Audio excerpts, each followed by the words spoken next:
Təbəssüm çəkildi, ağlar gözlər bəsimdir. Həyat söndü qəlbimdə, sevilmədim, gülmədim. Xəyanətkar fələk, neylədim ki bilmədim. İndi söylə fələk, söylə, ağlattın, güldürmedin. Neden oldu, neden? Hiç özümde bilmedim.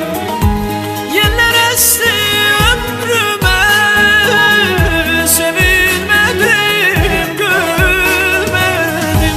Neden oldu, neden? Hiç özümde yeller esti ömrüme, sevilmedim, gülmedim.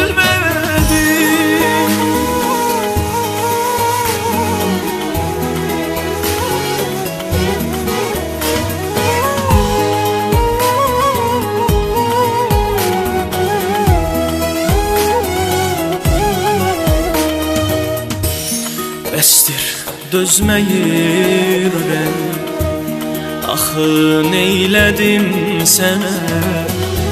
Zalim oldun fələk mənə, verdin hər an zulüm mənə.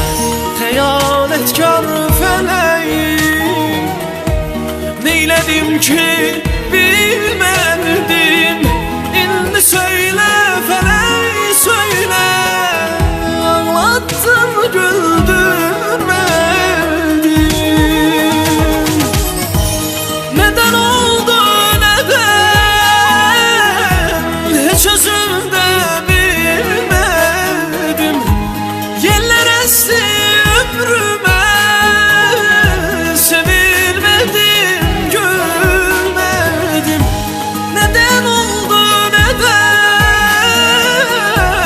Hiç özümde